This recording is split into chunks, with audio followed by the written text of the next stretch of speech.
We're joined by John Gong. John's a professor at the University of International Business and Economics in Beijing. Always good to see you, John. Thanks for taking time to chat with us ahead of the holiday. Thank you very much for having me. It's great to see you. Okay, so we have the latest information on Chinese manufacturing. Output is up, but demand is down.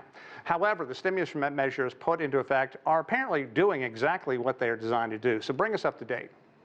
Yeah, you're absolutely right. I think this PMI data essentially shows the necessity and imperativeness of the combinatorial nature of the new stimulus packages coming out of the central government, and I think it's coming out at a very timely time.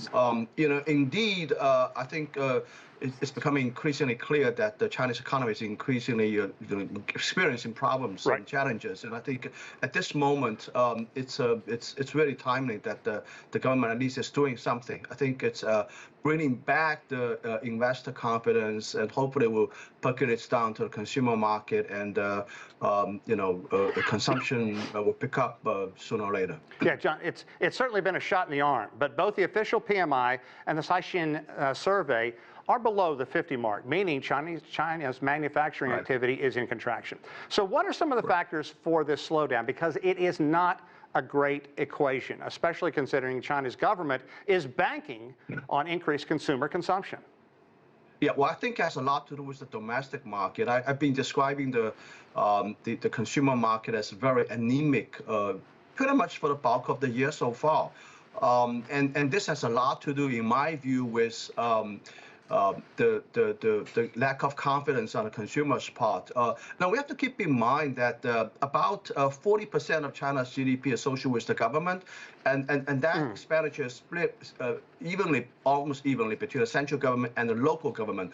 Now, for the last few months, the local government had been contracting, actually. I mean, they're actually cutting back on expenditures. We all understand the local debt issue.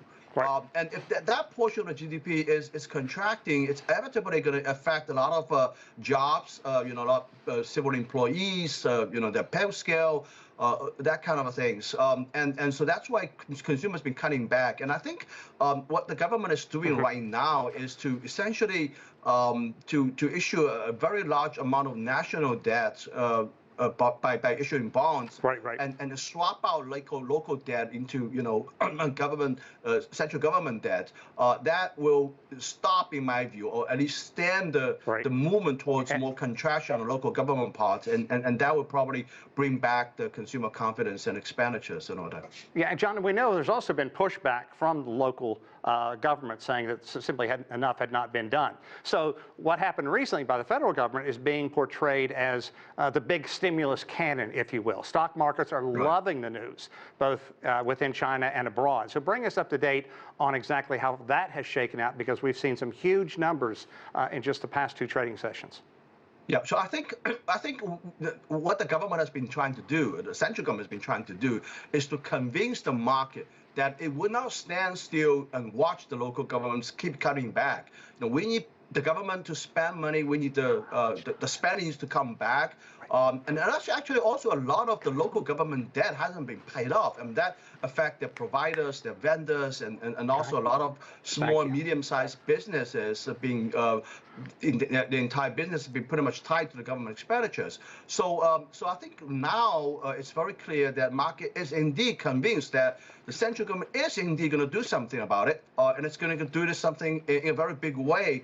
And on top of the monetary policy, the very loosely-oriented monetary policy. So I think this combination finally convinced the market that this tide is supposed to be turned around.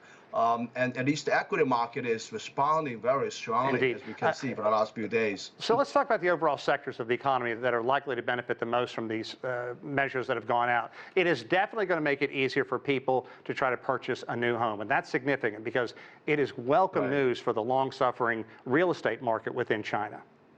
Yeah, well, I would say all these measures should help But I think my personal view is that the equity market usually get ahead of the real economy, and we still have to be keeping a watchful eye on whether these measures will indeed turn things around. And I will be paying very much close attention to the PMI index, for example, on consumption numbers, whether they're coming back. Okay.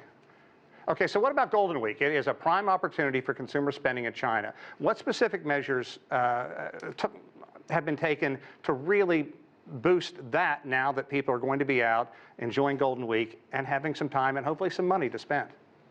Well, I think this long weekend is going to be a very good one in my view, because in my personal experience, you look at the trying to get tickets at a railway system, it's extremely difficult. I can tell you, it's extremely difficult. So that means that people are coming out, they are traveling, they are taking vacations, the hotels are being booked, and these are all very good signs. And I look at the airline tickets. I mean, they're actually pretty expensive these days. So these are all pretty good signs that the demand is coming back.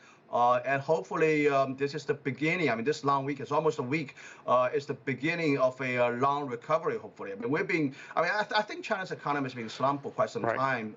And hopefully we have about a quarter left for the whole year. And the last quarter, hopefully, things will come back in a big way.